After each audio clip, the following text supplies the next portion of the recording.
Hey guys, welcome back to the channel. Welcome to another video. We are talking about the big breaking news today that Everton have sacked their manager Frank Lampard from the position, obviously, as manager. Where on God's earth do Everton turn now? That is what we're going to be looking at in this video. We're going to be talking about Frank Lampard. We're going to be talking about Everton. Another manager has come and gone at Goodison Park.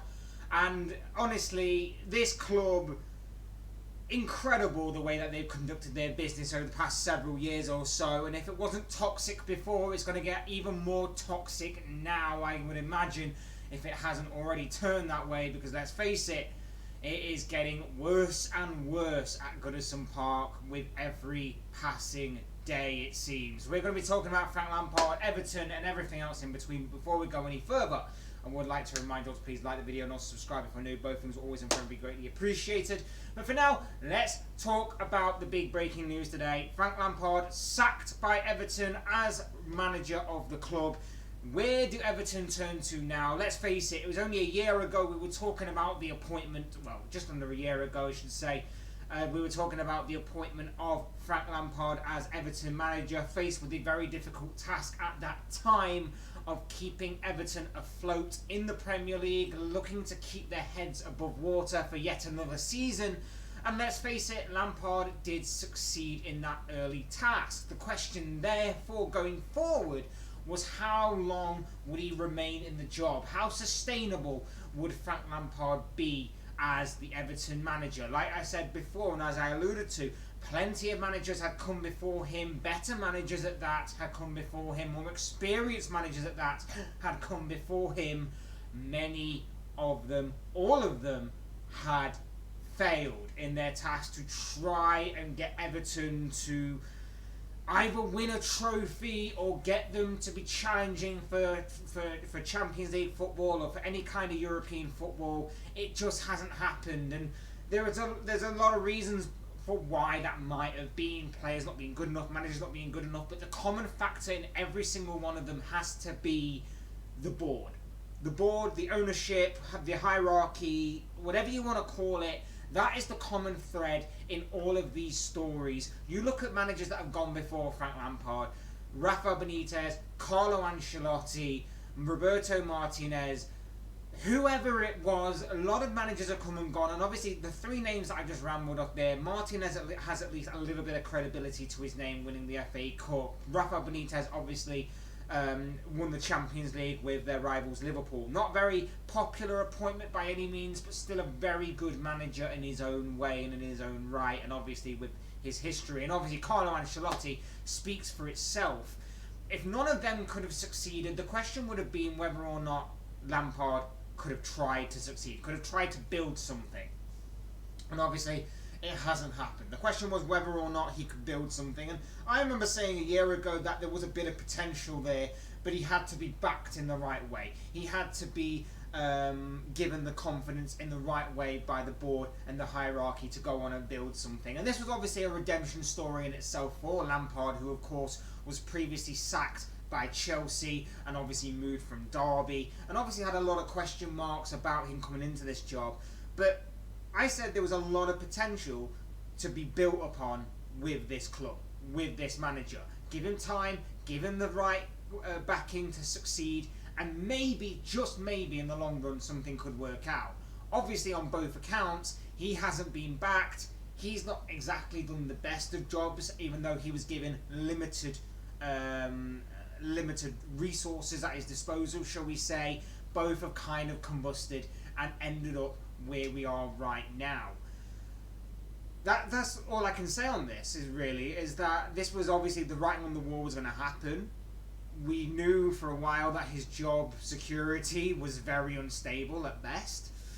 We knew that this probably would have happened anyway. We kind of figured it might. There was obviously the small chance, and like I say, there was also something that could have happened if it had been done the right way, that he could have built something here and he could have actually redeemed not only himself but the club as well.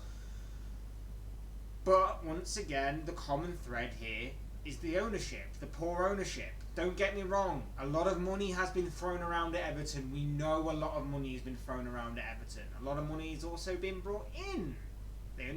they got 50 million for Richarlison last summer. There's been a lot of money that's been thrown around at Everton. They've got a little bit in, and obviously they've spent more than what they brought in.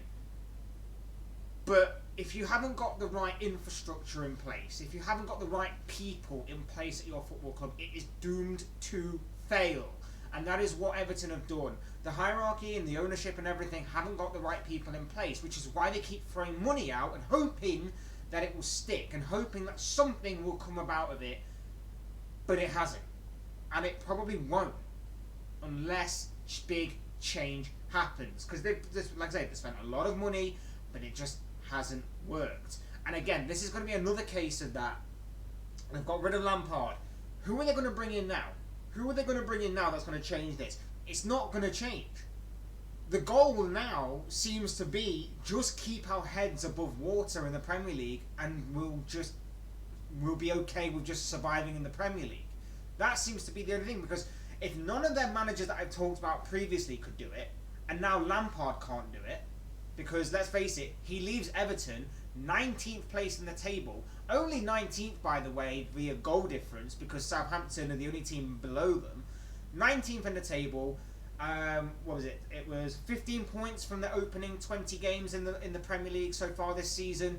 3 wins, 6 draws. The remaining 11 games, all losses. I think they haven't won a competitive game in their last 10 games. Obviously lost to West Ham last time out, which kind of was the straw that broke the camel's back, shall we say, for Lampard. It's not looking good. And honestly, if you're an Everton fan right now, obviously I'm trying to be as neutral as I can on this. Obviously, as a Liverpool fan, it's great to see your rivals in turmoil, but at the same time, we can't necessarily enjoy it that much because we're in the kind of predicament we are ourselves. But if I'm trying to be neutral about this, trying to be honest about this, I'm looking at the Everton situation, and I know the main issue is the hierarchy, the ownership. That club is rotten to the core. It is divided. It is an absolute train wreck, an absolute chaos factory of just toxicity and despair at Everton right now. And if you're looking at it objectively, a manager is not going to want to take that job. Of course there will be a manager eventually. Of course there will be. It's still a job at the end of the day. But no good respecting, or they're not going to get anyone that's going to jump ship, shall we say. And I'll talk about more on who they supposedly have admiring in a bit. But what I'm trying to say is that it's not a great look right now. The managers that have come before him haven't done it. Lampard hasn't done it. And now the whole goal is seemingly to just keep their heads above water. Do whatever you can to just win a few games, keep their heads above water, keep their heads above the relegation zone, and maintain their Premier League status for another season. That seems to be the overall goal. Whereas a few years ago, Everton's overall goal was to look to be trying to get into European football. And obviously now that is not the case. Looking at it from a neutral point of view, I can't see a way that Everton will do that. I can't see a way that they'll do that with the kind of infrastructure they've got in place, the scouting, the transfer team, everybody that they seem to bring in. It's just not good enough for the most part. Of course, you'll find the odd player here and there, but it's not good enough. Managerial-wise, coach-wise, it's just not good enough. Player-wise, it's not good enough, but it all stems from the top down, and that is obviously where this club is rotten to the core, and that is obviously the hierarchy, the powers that be, the ownership, everything that goes along with that. It is not great right now. And like I say, who are they going to bring in? It baffles me that anybody would take that job right now. You're walking in on a club that is toxic. You're walking on a club right now that is divided. But someone will do it, and they seem to have their eye on Thomas Frank of Brentford. Why he would move from Brentford after building up so much, and they're on the upwards trajectory. Like, you know, they're doing wonders right now, is Thomas Frank of Brentford. Why he would want to jump ship to this absolute train wreck and potentially wouldn't necessarily say ruin, but damage, shall we say, his reputation and possibly his managerial career. I don't know. Obviously, I personally would look at this job as I would a football manager job. And I know that's a bit weird bringing football manager into this, but it's the kind of job where you look at it and go, I could be that manager. I could be that guy to resurrect this club. I could be that guy to change the fortunes of this club.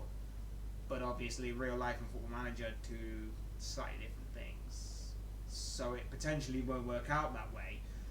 Thomas Frank could potentially look at it like that. He could look at it as a way of another challenge, if obviously he feels like he's taken Brentford as far as he could. But obviously, I think they could still go. They could still go on the upwards trajectory still, because he's doing wonders there, like I say. There's also Sean Dyche. There's also talk of Sean Dyche. Again, experience in the Premier League, experience in the Championship, if obviously things go that far. It wouldn't be a bad shout. He could possibly get them to be defensively solid, get them to win a few games, but again, is that long-term success, or is that basically based on just get us to that finish line and let us beat the drop zone? Is that what that is? Is that what that appointment's going to be? Just get us to the end zone, maintain our Premier League status, and we'll go again next season, but you might not be there. Is it long-term success? I'm not 100% sure it is. And then the other one that they're looking at is Marcelo Bielsa. Again, Premier League experience with Leeds, obviously Championship experience with that same club. Long-term success? Maybe not. I think it will be entertaining. Definitely entertaining. It'll be more entertaining to watch at Everton with him on the touchline, and obviously with the way that he plays, all-out attack it seems. But again, is that built for long-term success, or is that just get us to that finish line? I'm not sure it is, and I don't think that's what Everton want right now. I think Everton needed some sort of project to build upon, get behind, and obviously work towards step by step to rebuilding this club. And obviously, they're looking at another manager again. They've gone with all different managers with all different styles and all different traits and characteristics and everything, and it just hasn't worked. So my question here is, where do Everton go from here? If I'm an Everton fan, I'm looking at this and I might be hoping for relegation, because relegation might be the only thing that gets rid of these owners. These owners clearly don't have a clue what they're doing. They don't clearly have a plan. They just have money on their minds and money as the overall goal. But there's no plan to it. There generally isn't. It's build a new stadium, but we haven't got the football, or we haven't got this, or we haven't got that to put into that stadium. It's going to be soulless. It's going to be empty unless obviously the owners change. And if I'm an Everton fan personally, I'll be looking at relegation as a bit of a blessing in disguise, maybe, that maybe, just maybe, they could get the owners out of this club by doing that. Of course, it might not happen. It might just be that they have to take a massive step back to just jump back in, and they might yo-yo in between. But honestly, looking at this Everton side, you'd say that they might not even, they'll find it difficult to even break out the Championship at this rate. And I'm not trying to be banterous, or I'm not trying to be funny when I say that. I'm being genuinely serious. Like, this Everton side, they're not great. A few good players here and there. Not great as a unit.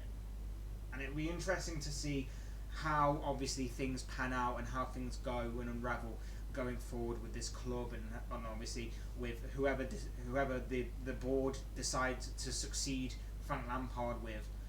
But like I say, sometimes you need to take a massive step back to obviously go forward, and obviously that step back could potentially be relegation for this club if it means getting rid of the owners.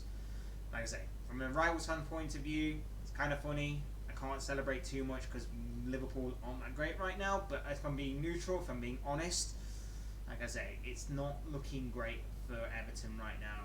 Not looking great for the fans, not looking great for anybody that's going to be walking in there next as the next managerial as the next manager. Again, it's another manager that they're going to be looking for, another one in so many years. I've lost count of how many different managers they've had over the past several years or so. I might get a chance to actually manage it next week. Who knows? That would be interesting, because it just feels like it's that kind of job right now where it's just take us as far as you can go. We'll assess it and we'll try and see if we can stay in the Premier League beyond you.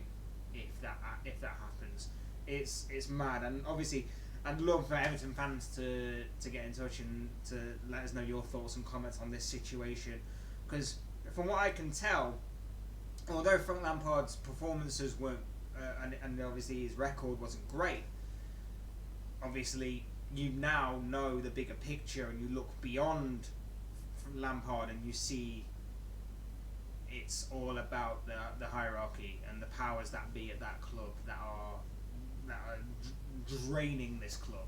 That's what I've got to say. It's got to be draining this club right from its core.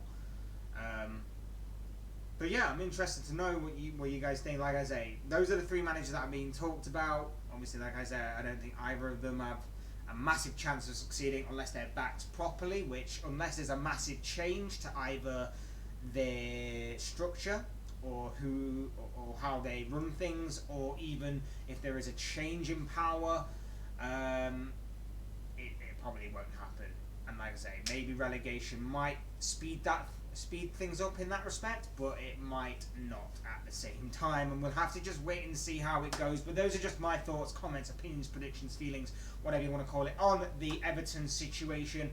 What are yours? Thoughts, comments, opinions, predictions, feelings on Frank Lampard being sacked? That could all make for interesting reading down below in the comment section. So do get in touch in that aspect. I'd love to know what you guys think and feel on this particular subject. Otherwise, hit that like button on the way up, enjoy the video, subscribe if you're new and want to see more content like this. Both things are always and forever be greatly appreciated.